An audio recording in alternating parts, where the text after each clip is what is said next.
Baik, Assalamualaikum warahmatullahi wabarakatuh. Selamat pagi semuanya. Perkenalkan, saya Bayu Tridianto. Hari ini saya bertugas sebagai host. Hari ini kita akan melihat atau mengikuti Vikon yang diberikan oleh Ibu Sul Asmi dari SMK Negeri 1 Tanjung Palas dengan materi yang berjudul, sebentar, saya cek dulu judulnya. Materinya, mohon maaf. Nah, materinya kedudukan fungsi dan ragam bahasa Indonesia untuk durasi waktu jam 9 sampai jam 9.40 WITA yang diikuti oleh saya selaku host Bayu Tridianto, dan selanjutnya ada moderator Bapak atau Mr. Agus Wiratno.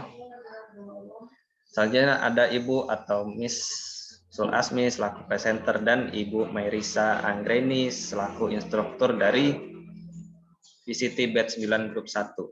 Oke, selanjutnya untuk mempersingkat waktu akan saya serahkan kembali ke moderator, atau saya serahkan ke moderator untuk menjalankan VCT hari ini atau menjalankan Vikon hari ini. Oke, silakan Mister untuk melanjutkan kegiatannya.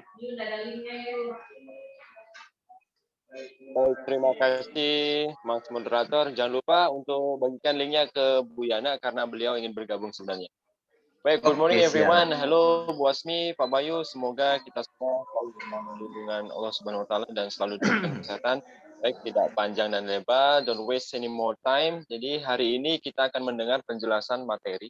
Kita berbagi materi, berbagi ilmu dengan Bu Asmi sini sebagai presenter dengan judul fungsi dan kedudukan bahasa Indonesia. Sebagai bangsa Indonesia, sebagai warga negara Indonesia yang baik, kita memang harus mengenal bahasa kita sendiri sebelum mempelajari bahasa-bahasa yang lain, seperti bahasa Inggris, Prancis, bahasa asing lagi. Baik, don't waste any more time.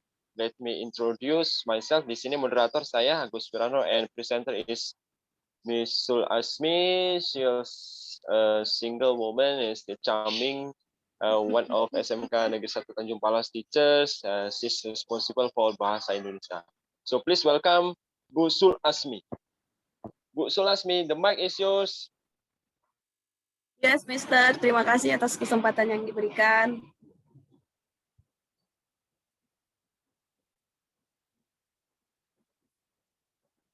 Baik, boleh saya mulai?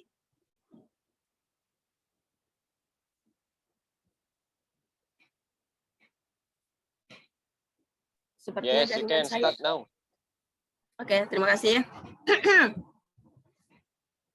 Baik, bismillahirrahmanirrahim. Assalamualaikum warahmatullahi wabarakatuh dan selamat pagi semuanya. Sebelumnya terima kasih atas kesempatan yang diberikan kepada saya. Karena hari ini saya diberikan kesempatan untuk menyampaikan materi mengenai fungsi, kedudukan fungsi dan ragam bahasa Indonesia dalam batch 9, dalam VCT batch 9 Kalimantan Utara ini. Kebetulan kita ada di grup 1 dan di kelompok 1 juga. Dan hari ini saya akan memulai saja untuk menyampaikan materi. Bisa saya ingin share screen. Ini. Baik, Bu Asmi, sebelum memulai lebih jauh, untuk waktunya kurang lebih 15 sampai 20 menit penyampaian, sisanya kita buat tanya jawab dan closing.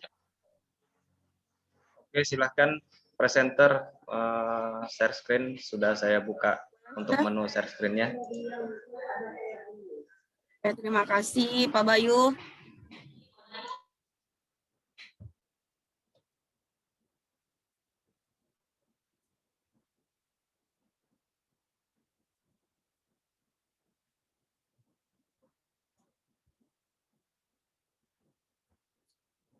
Oke, sebelum memulai, ada baiknya saya memperkenalkan diri terlebih dahulu meskipun semuanya sudah mengenal saya. Tapi perkenalkan, nama lengkap saya adalah Sul Asmi, kemudian saya biasanya dipanggil Asmi. Kemudian saya lahir di Sopeng pada tanggal 21 Mei 1991, salah satu kabupaten yang ada di Provinsi Sulawesi Selatan. Ini jaraknya kurang lebih 3 jam dari ibu kota provinsi. Kemudian sekarang saya beralamat di Jalan Bahaudin, Tanjung Palas, Kabupaten Bulungan, Provinsi Kalimantan Utara. Dan sekarang sedang bertugas sebagai guru bahasa Indonesia di SMK Negeri 1 Tanjung Palas. Baik, itu biodata singkat saya. Kemudian kita lanjut ke materi mengenai kedudukan, fungsi, dan ragam bahasa Indonesia. Nah, sebelum kita mengenal mengenai kedudukan dan fungsi bahasa Indonesia, kita harus mengetahui dulu sejarah munculnya bahasa Indonesia. Nah, bahasa Indonesia ini berasal dari bahasa Melayu yang digunakan sebagai bahasa perantara atau disebut juga dengan lingua franca yang dipakai hampir seluruh wilayah Asia Tenggara pada saat itu. Dan bahasa Indonesia pertama kali dikumandangkan pada peristiwa Sumpah Pemuda pada tanggal 28 Oktober 1928.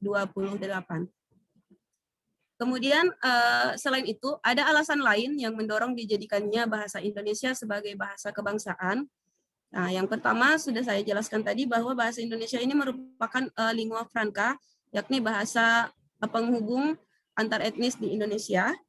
Kemudian yang kedua, walaupun jumlah penutur aslinya tidak sebanyak penutur bahasa Jawa, Sunda, atau bahasa Madura, bahasa Melayu memiliki daerah penyebaran yang sangat luas dan yang melampaui batas-batas wilayah bahasa lain. Nah, mengapa di sini penjelasannya bahasa Melayu? Karena sebelum dia menjadi bahasa Indonesia, bahasa Melayu terlebih dahulu menjadi asal muasal adanya bahasa Indonesia. Kemudian yang ketiga adalah bahasa Melayu masih berkerabat dengan bahasa-bahasa Nusantara lain, sehingga tidak dianggap sebagai bahasa asing lagi. Mohon maaf, tunggu sebentar. Kemudian bahasa Melayu mempunyai sistem yang sederhana sehingga relatif mudah untuk dipelajari. Dan faktor psikologis. Nah, faktor psikologis ini ada kerelaan dan keinsafan dari penutur bahasa Jawa dan Sunda serta penutur bahasa lainnya untuk menerima bahasa Melayu sebagai bahasa persatuan. Artinya tidak ada paksaan dari pihak manapun, sehingga para penutur bahasa lain, bahasa Jawa, Sunda, Madura, dan lainnya, menerima bahasa Melayu dengan ikhlas atau bahasa Indonesia sebagai bahasa persatuan. Kemudian bahasa Melayu memiliki kesanggupan untuk dapat dipakai sebagai bahasa kebudayaan dalam arti yang luas.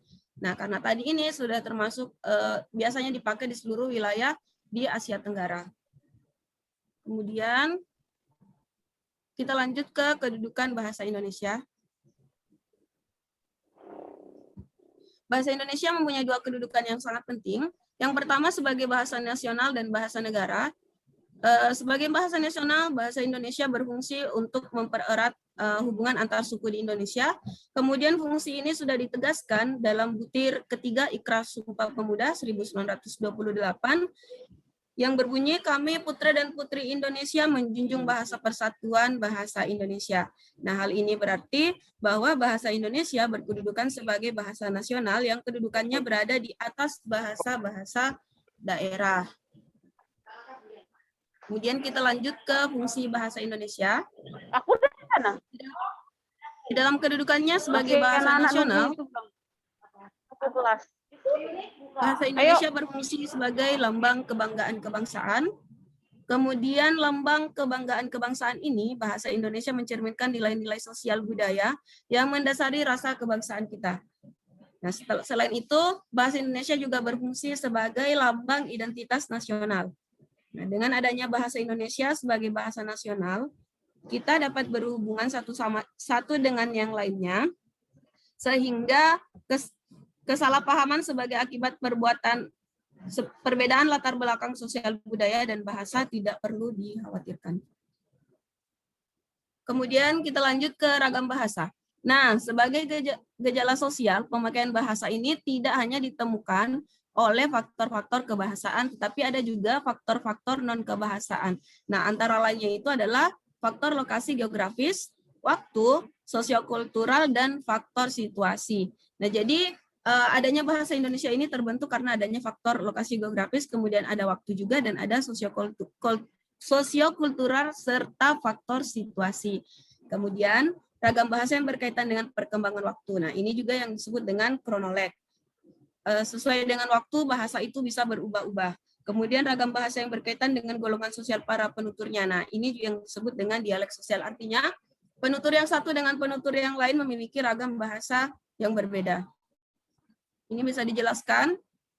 Kalau keragaman bahasa Indonesia itu ada faktor sejarah dan perkembangan masyarakat yang turut berpengaruh pada timbulnya sejumlah ragam bahasa yang ada di Indonesia. Kita lihat. Nah, kalau misalnya dia ragam daerah, sejak lama dikenal dengan nama logat atau dialek. Jadi ketika seseorang berada di daerah yang berbeda, maka otomatis dia memiliki ragam bahasa yang berbeda, logatnya berbeda. Meskipun dia berasal dari, anggaplah kita mengambil contoh dari Sulawesi Selatan, misalnya satu dari Kabupaten Sopeng dan satu dari Kabupaten Bone. Kedua-duanya menggunakan bahasa Bugis, tetapi logatnya pasti berbeda. Nah, itu yang disebut dengan logat atau dialek. Kemudian ada juga ragam bahasa menurut pendidikan formal. Nah, ragam bahasa Indonesia menurut pendidikan formal menunjukkan perbedaan yang jelas antara kaum yang berpendidikan formal dan yang tidak. Nah, tata bunyi bahasa Indonesia golongan penutur yang kedua itu berbeda dengan fonologi kaum terpelajar.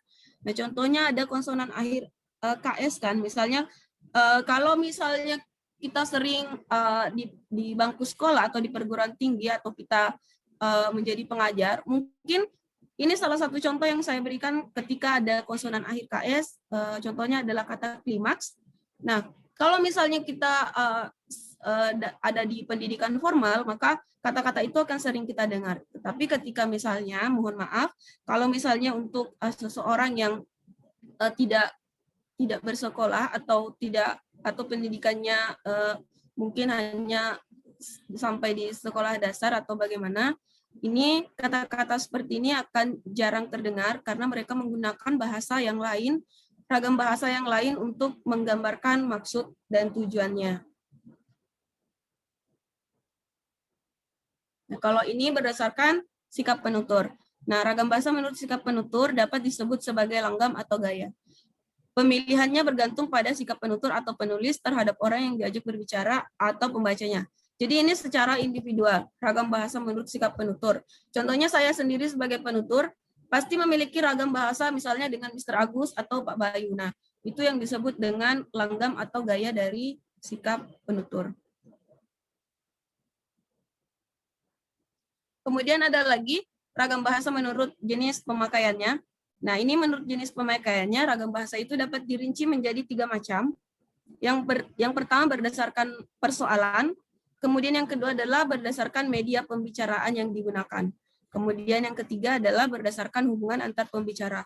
Nah, berdasarkan pokok persoalannya, ragam bahasa itu dibedakan jadi ragam bahasa undang-undang. Nah, kalau ragam bahasa berdasarkan persoalannya ini, dia adalah ragam bahasa yang resmi, yang dipakai di undang-undang, kemudian jurnalistik, kemudian ragam bahasa ilmiah, dan ragam bahasa sastra, serta ragam bahasa. Kalau ini ragam bahasa sehari-hari, biasanya dia didasarkan pada hubungan antar pembicara. Kemudian berdasarkan media pembicaraan, ragam bahasa juga dibedakan menjadi ragam lisan serta ragam tulis.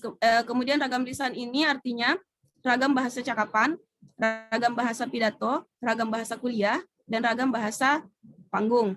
Kemudian ada ragam tulis. Nah, ragam tulis ini merupakan ragam bahasa teknis, ragam bahasa undang-undang, ragam bahasa catatan, dan ragam bahasa surat. Kemudian ragam bahasa menurut hubungan antar pembicara dibedakan menjadi ragam bahasa resmi, ragam bahasa santai, ragam bahasa akrab, dan ragam baku dan ragam tidak baku.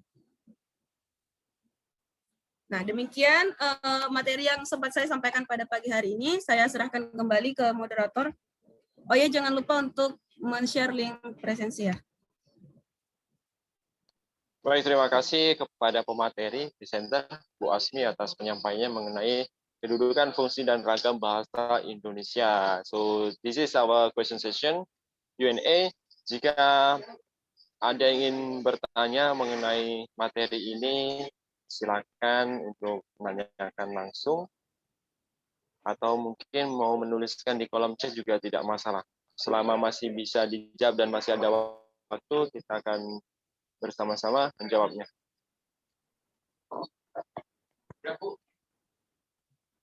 Untuk daftar hadir sudah dibagikan melalui kolom chat. Silakan nanti untuk klik on the link to fill out the attendance list. Jadi materinya cukup menarik kalau saya mendengar nanti mengenai kedudukan, ragam, dan kedudukan, fungsi, dan ragam bahasa Indonesia, di mana di negara kita ini terdiri atas banyak pulau dan banyak juga ras-ras suku bangsa, sehingga untuk mencari satu bahasa nasional itu memang perjuangan sekali. Seperti ada keteguhan hati, kesabaran, dan keikhlasan dari seluruh suku bangsa untuk menerima bahasa Melayu sebagai bahasa Indonesia.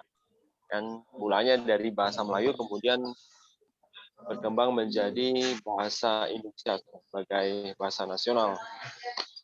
Oke, Dan Mister, mohon maaf saya bahasa, potong. ya. Mohon maaf, perhatian untuk semua peserta. Untuk presensi ada di kolom chat ya, sudah saya share, silakan diisi. Mulai dari moderator, presenter, dan partisipan silakan diisi nanti. Termasuk saya, akan saya mengisi. Oke, terima kasih moderator. Saya kembalikan ke moderator. Maaf saya potong tadi. Silakan lanjutkan. Terima kasih Bapak Bayu, Mas Bayu.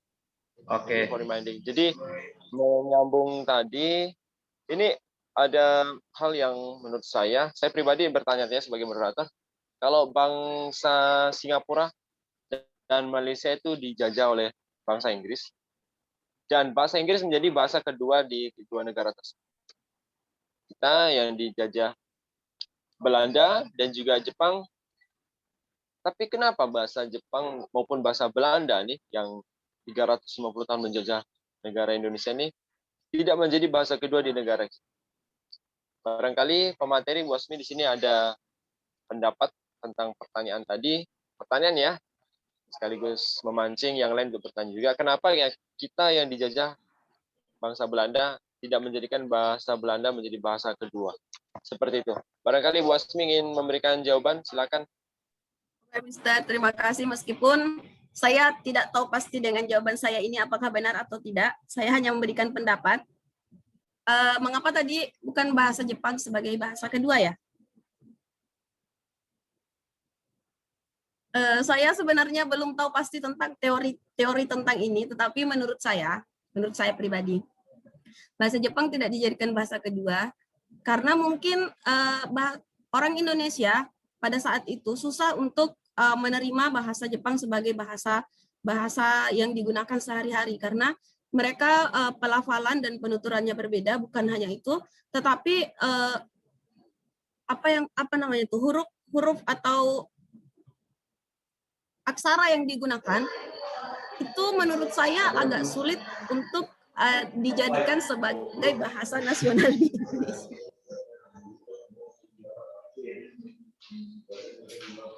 Baik, Oke. Memang masuk akal ya, kalau penulisan berbeda dengan penulisan bahasa kita yang menggunakan huruf seperti tadi bahasa Melayu kan, kalau sebelum bahasa Indonesia ada bahasa Melayu. Nah, bahasa Melayu dijadikan bahasa Indonesia.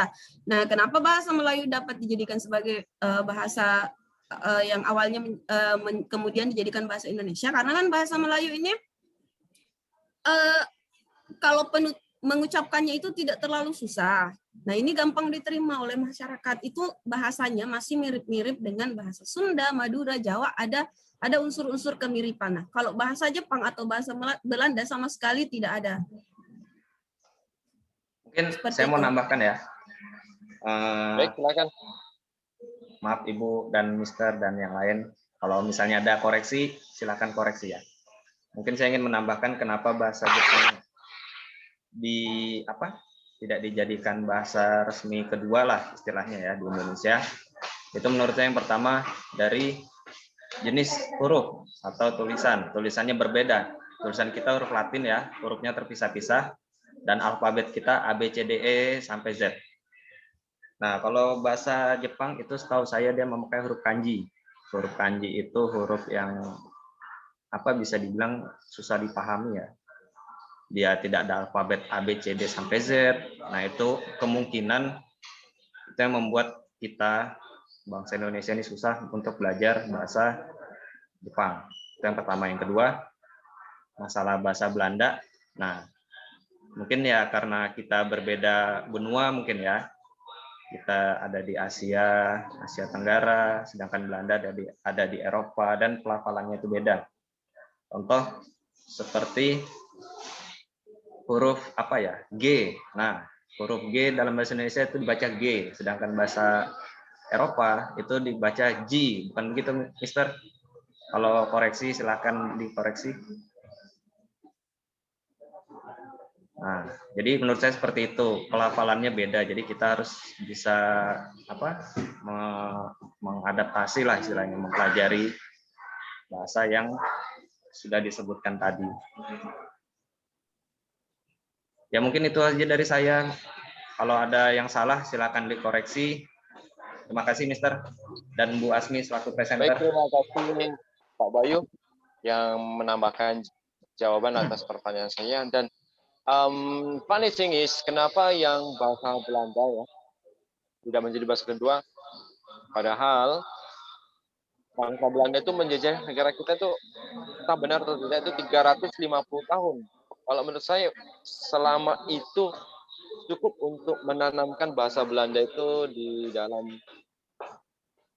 benak masing-masing dari orang-orang yang ada di negara Indonesia. Bayangkan 350 tahun mereka komunikasi dengan bahasa apa kepada penduduk pribumi.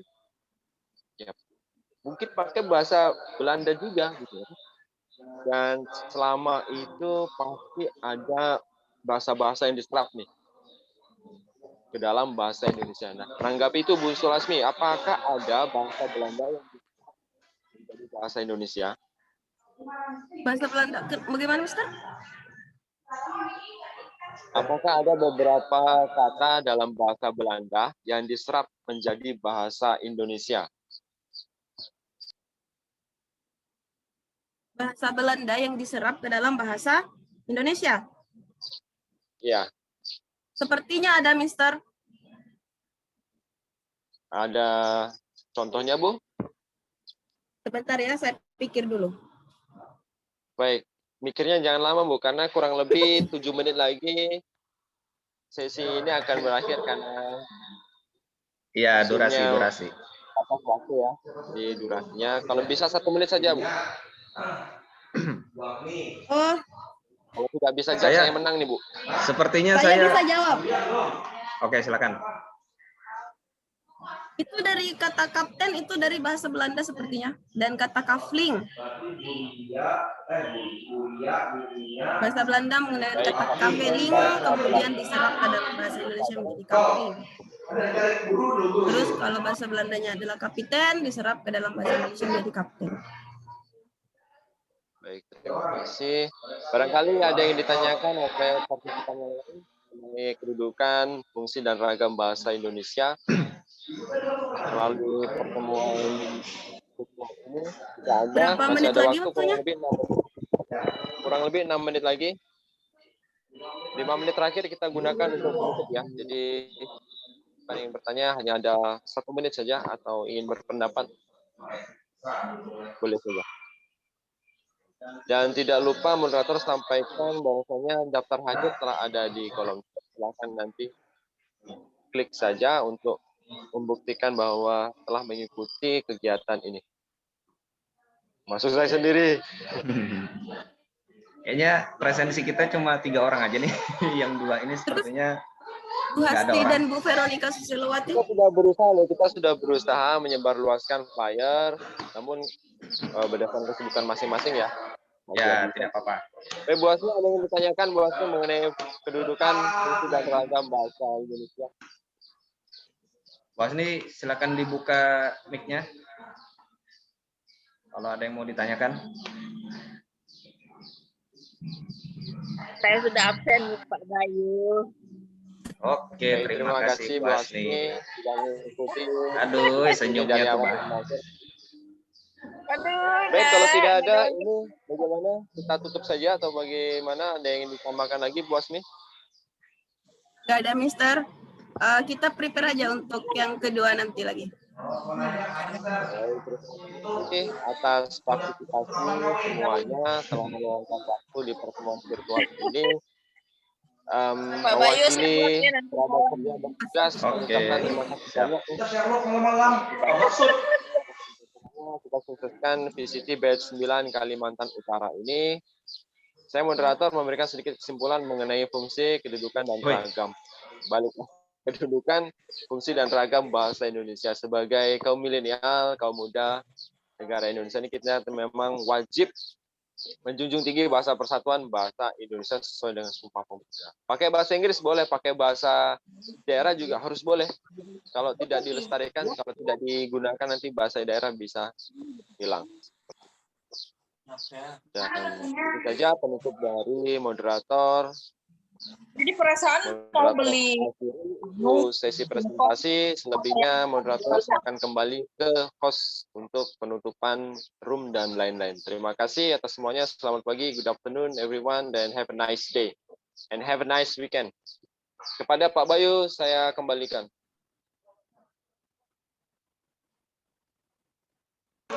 Terima kasih Mister atas perhatiannya. Barusan ada pemberitahuan dari Zoom bahwa tinggal berapa menit lagi Zoom akan berakhir. Oke. Terima kasih, hari ini kita akhiri untuk Vicon tentang kedudukan bahasa apa tadi? Saya lupa. Judulnya panjang betul soalnya. Ntar saya cari dulu. Kedudukan dan fungsi dan ragam bahasa Indonesia. Oke.